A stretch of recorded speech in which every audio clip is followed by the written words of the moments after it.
Egyptian artifacts tell the true story about what's really inside the Ark of the Covenant. The Ark of the Covenant is, in fact, an Egyptian canopic chest, where the dried organs of royal kings and pharaohs were stored, not the Ten Commandments.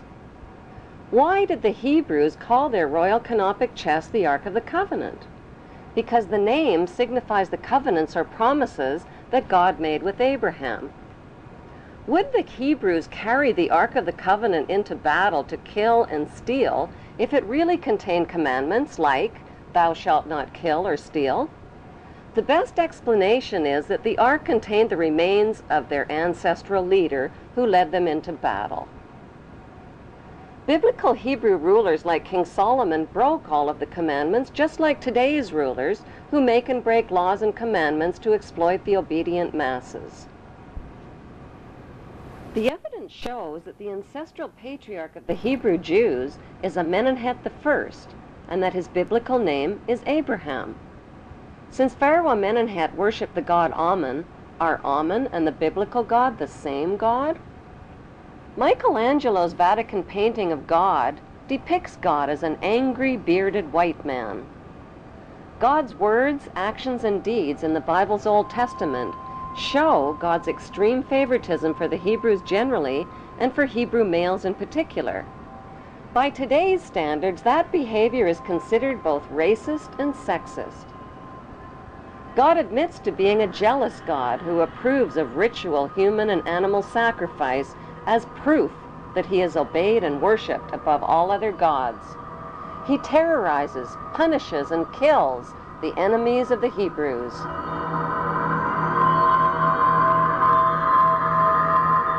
He uses his godly power to kill Egyptian children and spread plagues, famines, pestilence, and darkness.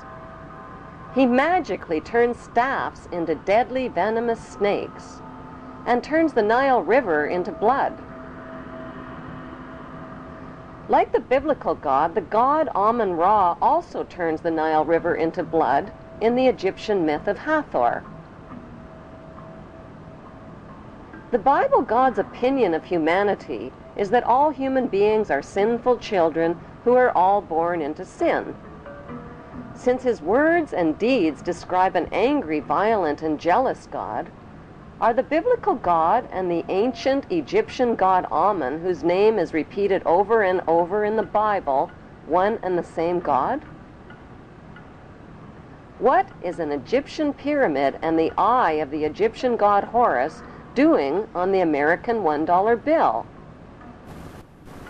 Why have Washington, London, and the Vatican erected towering obelisk monuments honoring the pagan Egyptian god Amun-Ra? In the next Bible episode, Abraham's son Isaac, who Abraham almost stabbed to death, grows up to father twin boys named Jacob and Esau. A murderous rivalry develops between the twins, and Jacob flees to a place known today as Bethel in Israel.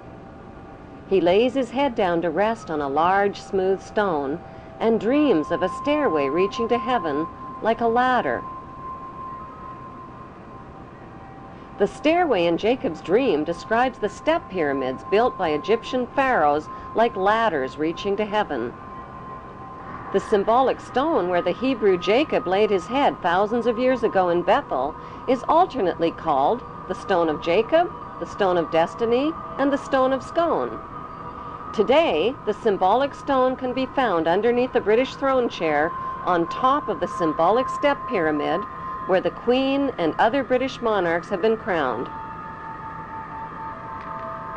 The battered oak coronation throne, on which every English monarch has been crowned, is built over the Stone of Scone.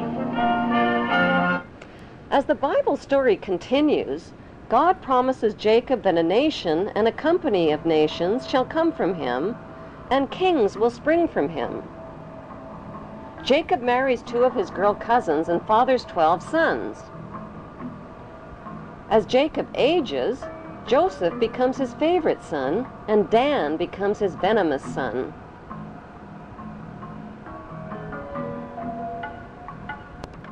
Jacob eventually takes his sons and his Hebrew clan and migrates from Canaan into Egypt. This Hebrew migration into Egypt closely parallels Egyptian history when the Semitic Hyksos migrants overthrew the Egyptian pharaohs and seized the throne of Egypt. One of the Semitic Hyksos leaders who became king of Egypt was Yaqubeir. Since Yaqubeir is the Aramaean name for Jacob, Egyptology experts interpret this as factual evidence that the biblical Jacob and the Hyksos king Yaqubeir were one and the same. Historical records show that the Semitic Hyksos kings ruled Egypt for over 100 years.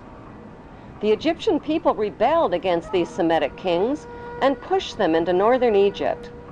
By 1500 BC, a peace agreement was reached between the Egyptians and the Semitic Hyksos, which allowed the Hyksos people to leave Egypt peaceably and move to Palestine and Jerusalem in the Egyptian-controlled land of Canaan. Their gradual and peaceful migration closely matches the Bible story of the Semitic Hebrew exodus from Egypt into Canaan in 1447 BC. According to the Bible story, when the Hebrews arrived in Canaan, they renamed it Israel and divided the land up into 12 tribal states, which they named after the sons of Jacob. Jacob's favorite son, Joseph, stayed behind in Egypt. Joseph hid his Hebrew identity by marrying an Egyptian wife and changing his name to the Egyptian name Zaphanath-Paneah, which means he who can reveal secrets.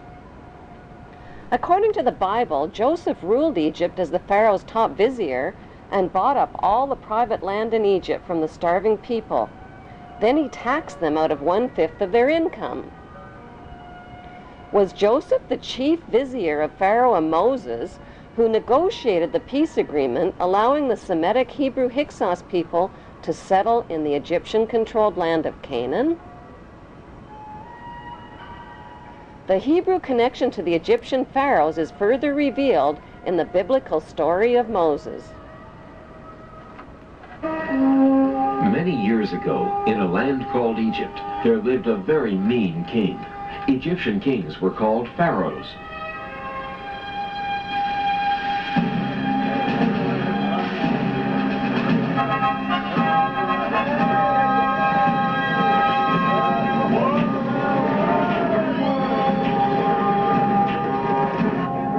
The story begins with the Egyptian pharaoh ordering the deaths of all Hebrew baby boys.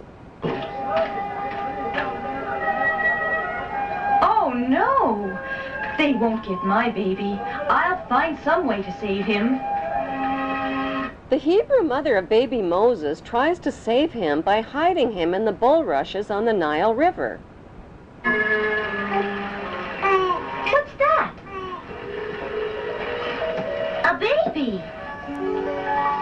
When baby Moses is found by the princess daughter of the Egyptian pharaoh, the princess decides to raise him as her own son. Moses now has two mothers, a royal Egyptian princess mother and a non-royal Hebrew mother who hides her identity as Moses' Hebrew mother, gets a job as a servant at the palace, and helps the princess raise Moses.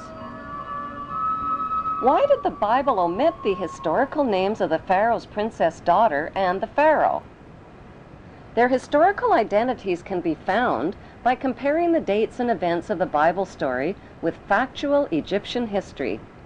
All dates followed by the letters BC count backwards to 0, which is the beginning of today's Christian calendar. Bible researchers have calculated the birth of Moses at around 1520 BC. The ruling pharaoh of Egypt at that time was Thutmose I, and his princess daughter was Hatshepsut. Egyptian history verifies that Princess Hatshepsut married her brother named Pharaoh Thutmose II. But when Hatshepsut couldn't produce a male heir to the throne, her brother husband chose a non-royal mistress named Isis to produce a male heir and named their son Thutmose III. Hatshepsut raised the boy as her own son, even though Isis was his real birth mother. The Bible story of Moses closely matches the factual Egyptian story of Thutmose III. Even the names Moses and Thutmose are almost identical.